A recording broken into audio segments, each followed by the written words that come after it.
Listen up, boys. I hear the screeching on the forums every day. People think if they don't spend $1,000, they're lugging around a plastic toy that'll puke parts before the first box is empty. That ain't the truth on the ground in 2025. I've run thousands of rounds through custom-built junk and the budget-friendly workhorses alike. Today, I'm cutting through all that marketing slop to show you the real-deal firearms that passed my 1,000-round burn-down tests. We're talking about verified tools that won't cost you a fortune, all staying under $300. These aren't just cheap plinkers. They're reliable, parts are plentiful, and they hit hard when they need to. P.S. A Dagger Compact. Kicking this whole mess off at number 9 is the Palmetto State Armory Dagger Compact. If you pull this slide off and look at the hardware inside, you're staring straight at the tried-and-true architecture of a Glock 19 Generation 3. That's a hell of a thing for you, brother, because it means you're tapping into the most reliable parts and magazine ecosystem ever built, hands down. But Palmetto State Armory didn't just trace the blueprint, they fixed some of the sloppy ergonomics. The Dagger features a much more aggressive grip texture than that original Austrian design. Plus, they added a distinct swell in the palm area. That helps the gun track right back to zero faster than hell during rapid fire. The slide is cut from 416 stainless steel, and they treated it with a diamond-like carbon coating. That gives it extreme surface hardness, so you won't get galling on those rails, even after a heavy day putting lead downrange. At a price point that often hits $260, you're getting a combat-ready 9mm that works with almost every aftermarket Glock holster and trigger system out there. It's a versatile platform, bridging the gap between a dedicated concealed carry piece and a damn good home defense tool. Ruger EC9S. Moving on to number 7, we have the Ruger EC9S. This is the ultimate no-nonsense pocket rocket. Where some other guns on this list might stretch into home defense roles, the EC9S is built for one thing: deep concealment, where weight and size are the only things that matter. We're talking about a slim, single-stack profile that weighs in at just 17.2 ounces unloaded. That's a gun that truly disappears under a light t-shirt, something that won't make your bad hip ache when you carry it all day. The engineering here focused on simplicity and snag-free operation. Ruger went with integral sights milled directly into the slide. Now that means you aren't swapping these out for some fancy fiber optic nonsense. But for a defensive encounter inside 7 yards, they give you a clean, functional sight picture that'll never shift or break off, no matter how hard you drop it. The striker-fired action is surprisingly smooth for the price point. It lacks that mushy feeling you usually find in budget subcompacts. Inside the frame, you've got a through-hardened alloy steel slide and a high-performance, glass-filled nylon grip frame.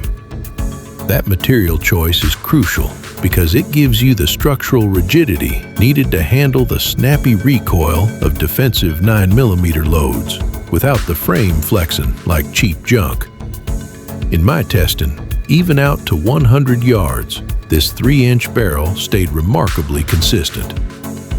Tissue PX9. Coming in at number 5 is the Tias PX9. Don't let the price tag fool you, boys. Usually sitting right around $280, this thing is built like a custom duty gun. It's a polymer-framed, striker-fired 9mm that ships straight out of the box with features that usually cost an extra $100 just to add later. I'm talking about a hammer-forged barrel and a CNC machine slide that sports some of the tightest tolerances I've ever seen in a budget firearm. When you rack the slide on the PX9, it feels smooth as butter, almost like it's riding on ball bearings. That's because Tias uses a high-quality finish on the internal rails to cut down friction. The grip is adjustable with different back straps and side panels, which is a massive win. because it lets you customize the geometry to fit your specific hand size, which is important when your fingers are stiff from arthritis. On the range, the flat-face trigger gives you a very predictable break and a tactile reset that makes double taps feel like second nature. It even ships with an IWB holster and a cleaning kit, making it the ultimate one-stop shop for a new owner trying to stay under that $300 limit. Canik TP9 Elite SC. At number 3, we have a pistol that essentially redefined what a budget firearm can be. The Canik TP9 Elite SC. This is a subcompact striker-fired 9mm that comes straight out of the box with features you would normally only find on a high-end competition gun or custom build. While the price point often hovers right around that $300 mark, the sheer amount of value packed into this polymer frame is staggering. The crown jewel of the Elite SC is undoubtedly the trigger system. Canik managed to develop a factory trigger that offers a crisp, clean break with a reset that's measured in millimeters. That allows for a level of rapid-fire precision that is almost unheard of in this price bracket. But the engineering doesn't stop at the trigger.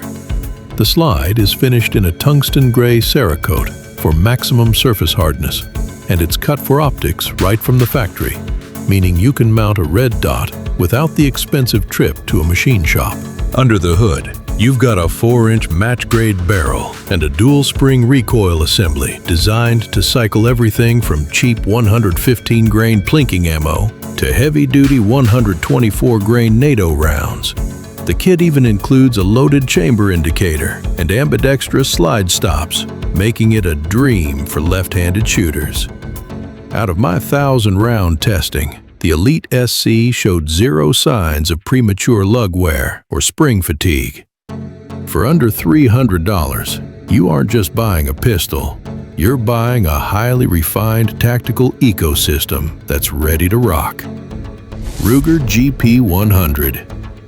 Number 7 on my other list, but number 1 in terms of pure toughness in the revolver category, is the Ruger GP100.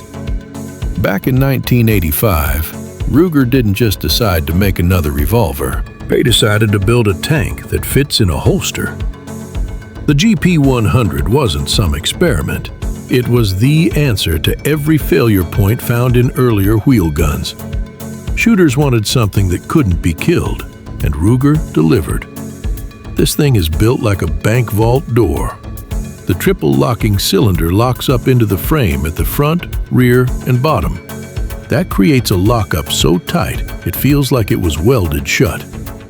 It comes ready to rock with those recoil-absorbing rubber grips and a transfer bar safety that makes accidental discharges virtually impossible. You can feed this beast a steady diet of full-house, ear-splitting .357 Magnum loads until your wrist gives out, and the gun won't even care. But here's the real advantage. It eats cheap, soft-shooting .38 special ammo with the exact same reliability. That's logistical versatility you can't put a price tag on. That heavy, full underlug barrel puts weight right where you need it, keeping that muzzle flat when you're rapid-firing. The frame is massively over-engineered. You aren't gonna stretch that top strap. The trigger action feels like it is rolling on ball bearings. After you put 50,000 rounds through it, it doesn't get loose, it just gets buttery smooth. Gunsmiths love these things because they only see them for custom tuning, not repairs. A factory-fresh 4-inch model will set you back $700 to $850, and if you scout the used market, you can snag a clean one for $550 to $700 bones. Glock 19. In 1988, Glock took their full-sized Model 17 and chopped it down just enough. That decision birthed the Glock 19, the Toyota Hilux of the gun world. It ain't pretty, it has the aesthetic appeal of a cinder block, but it is arguably the most indestructible handgun ever mass-produced. The secret sauce here is simplicity. There are only about 34 parts in the whole gun. Less junk means less stuff to break when the world goes sideways. No external hammers to snag. No decockers to fumble when you're stressed. You draw, you acquire the sight picture, and you press. Bang! Every single time. The Tenifer metal treatment on the slide is legendary. It's harder than the steel itself. The polymer frame absorbs the violent snap of recoil, flexing just enough to take the stress off the moving parts. If you somehow manage to wear out those steel rail inserts, you have accomplished something most operators never will. And that polygonal rifling in the barrel stays accurate long after standard rifling would be shot out and useless. We've seen Glocks frozen in blocks of ice, dragged behind trucks, and dropped from helicopters. They pick them up, rack the slide, and empty the magazine. Agencies all over the map have duty guns with 200,000 rounds on the odometer that still run like tops. For the money, it is unbeatable. You can find police trade-in Gen 3s for $400 to $500 all day long. It redefined reliability. It is the gold standard for a reason, brother. Beretta 92. Since 1975, the Beretta 92 has been proving that a combat pistol can be beautiful and still work perfectly in the mud and grime. When the military adopted it as the M9 in 1985, it wasn't some charity case. It survived torture tests that literally rattled other frames apart until they cracked. The open slide design is the trademark. Sure, it looks cool, but functionally, it gives dirt and carbon nowhere to hide. It just gets ejected right out the sides. The locking block system creates a linear recoil impulse that makes this gun shoot incredibly soft. It spreads the abuse across the locking block rather than hammering the frame rails every time you fire. And that chrome-lined bore? It is practically immune to corrosion, even if you leave it in a damp footlocker for a year. The double-action, single-action trigger gives you that crucial second strike capability if a primer fails to ignite the powder. The safety acts as a decocker, letting you carry safe or ready. And for the southpaws out there, the reversible magazine release was a major development back in the day. This platform served continuously for nearly 40 years in the U.S. military. From the sands of Iraq to the mountains of Afghanistan, the M9 brought our boys home. Italian police trade-ins are showing up with 40 years of holster wear, and they still group tight. CZ75. While we were busy chasing European designs in the late 1970s, the Czechs were behind the Iron Curtain, cooking up magic. The CZ75 is widely considered by experts to be the most ergonomically perfect pistol ever made. They took the proven Browning high-power concept and evolved it into something superior. The genius engineering move here is the slide rails.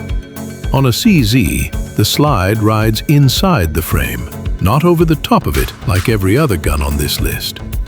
That drops the bore axis super low, meaning the recoil comes straight back into your arm, not flipping the muzzle up into the air, which saves your wrist. It is an all-steel gun, weighing in at 35 ounces, so it just eats 9mm recoil for breakfast. The internal machining is tight, and because of that full-length rail contact, it wears in incredibly evenly. The firing pin block is a passive safety that doesn't ruin the trigger feel. Speaking of triggers, the double action is smooth, and the single action brake is crisp as a glass rod at 4.5 pounds. It dominated the IPSC competition circuits before Special Forces even got their hands on it. Czech police have duty weapons in service for 60 years that are still running strong and accurate. It is naturally accurate, often shooting 2-inch groups at 25 yards right out of the box. Pricing is solid. A 75B is $600 to $750. The competition-ready Shadow 2 That's a race car, runs $1,200 to $1,400. Now for the real question. Do you trust the simplicity of the Glock 10 finish? Or do you prefer the machined precision of the all-steel CZ75? Tell me what you think below. Get out there, get some training, and make sure you're proficient with whatever you choose to carry. Hit that like button, subscribe for no-nonsense analysis, and stay sharp.